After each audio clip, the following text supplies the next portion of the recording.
Setelah berkonflik dan melewati serangkaian konfrontasi di beberapa titik, akhirnya kedua belah pihak yang bertikai dalam Perang Makassar yakni Kerajaan Gowa dan Belanda masing-masing bersama sekutunya, mulai membangun komunikasi untuk menghentikan peperangan. Diawali gencatan senjata selama 3 hari, lalu puncaknya disepakati perundingan damai dimulai tanggal 13 November 1667 di sebuah desa kecil dekat Barongbong bernama Bungaya. Perjanjian Bungaya idealnya menjadi momen penting titik balik hubungan Kerajaan Gowa dengan Belanda dalam upaya perdamaian.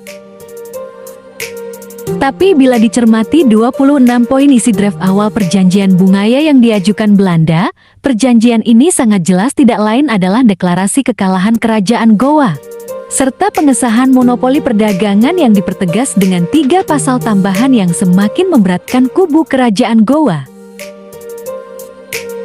Terjadi tarik ulur dan tawar-menawar hingga akhirnya, perjanjian Bungaya final memuat 29 pasal ditandatangani juga pada hari Jumat tanggal 18 November 1667, dalam prosesi sakral bersumpah di atas kitab suci dan dibubuhi cap resmi kerajaan.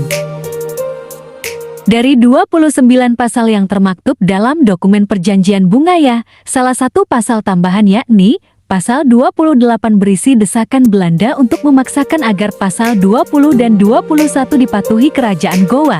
Ini yang menarik, sebab melalui pasal 20 dan 21 Belanda secara spesifik menuntut agar Kerajaan Gowa menyerahkan Sultan Bima dan Karaing Bontomarano.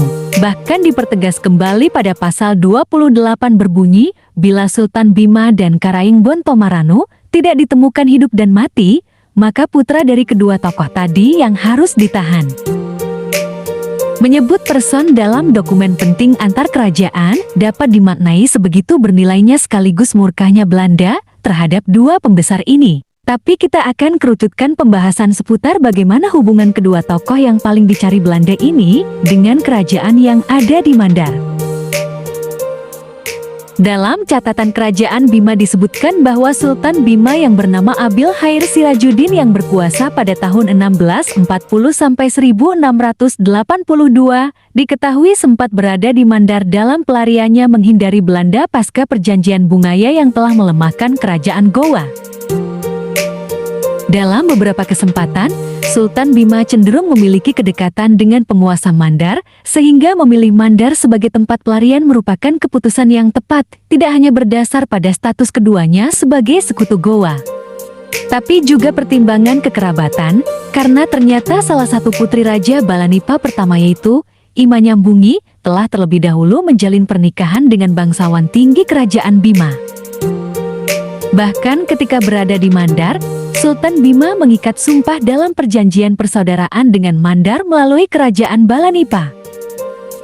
Sumpah persaudaraan dan kekerabatan ini jualah yang mengantarkan Sultan Bima berhasil meloloskan diri meninggalkan daratan Sulawesi untuk bergabung dengan beberapa Karaeng dari Gowa dan Talo berjuang di tanah Jawa, hingga kemudian kembali ke Bima dengan selamat. Kemudian kita lanjut kepada tokoh lain yang juga paling dicari Belanda yaitu Komandan Angkatan Laut Kerajaan Gowa yang bernama Karaing Bontomarano. Sama halnya dengan Sultan Bima, Karaing Bontomarano juga tiba-tiba menghilang pasca perjanjian Bungaya akibat menjadi target penangkapan. Bila ditelusuri sepak terjang Karaing Bontomarano yang tertulis dalam beberapa catatan sejarah, Karang yang satu ini kemunculannya selalu dekat dengan pasukan Mandar. Kita mulai di akhir tahun 1666 saat ekspedisi Kerajaan Gowa yang dipimpin Karaing Bontomarano dikirim untuk menghukum Kerajaan Buton.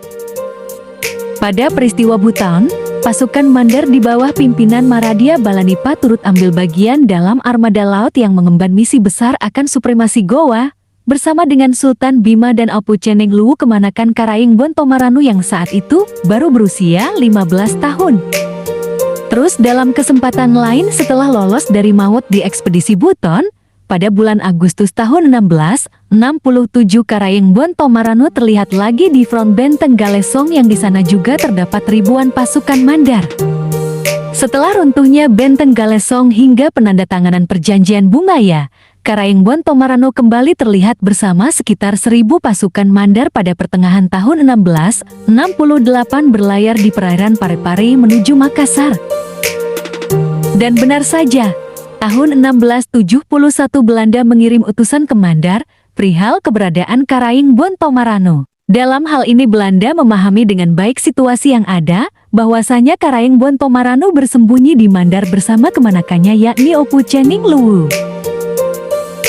Dan pada kenyataannya Karaing Bontomarano memang bersembunyi di Mandar dan diperkirakan meninggalkan Mandar pada awal tahun 1671, sebab pertengahan pada tahun yang sama Karaing Bontomarano tiba di Banten dan memulai petualangannya hingga ke timur Jawa melanjutkan perjuangan bersama Karaing Galesong dan beberapa Karaing Goa Talo lainnya yang tetap memegang prinsip teguh menolak perjanjian Bungaya. Sampai di sini ada dugaan bila terdapat pasukan Mandar mengiringi rombongan Karaing Bontomarano ke Pulau Jawa, sebab menurut pengakuan warga Banyuwangi yang berdarah Mandar, leluhur mereka konon bermigrasi tidak lama setelah Perang Makassar. Patut digarisbawahi, arus migrasi beberapa Karaing ke Pulau Jawa adalah upaya menegakkan harga diri yang di dalamnya terdapat impian dan harapan besar akan kedikdayaan kembali kerajaan Goa Talo di masa depan.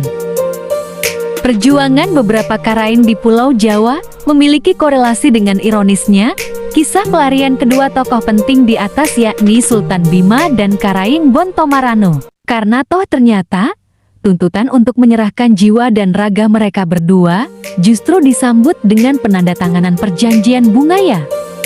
Dan ini menunjukkan ketidakmampuan Goa untuk melindungi. Walaupun tentu secara diam-diam Goa melakukan pembiaran agar kedua tokoh ini bisa menyelamatkan diri dan Mandar menerima mereka. Dan Mandar tahu apa konsekuensinya. Rentetan peristiwa di atas berkaitan permintaan suaka musuh Belanda, serta bagaimana orang Mandar menentukan sikap, semakin memberi alasan bagi Belanda, terlebih sekutu dekatnya yakni Arung Palaka untuk menghukum Mandar di kemudian hari. Hal ini akan kita bahas di video selanjutnya, tapi jangan lupa untuk tetap mendukung channel ini dengan memberi like, komen, share dan subscribe serta aktifkan notifikasi lonceng, agar teman-teman tidak ketinggalan dalam pembahasan melihat Mandar dalam Perang Makassar episode 2.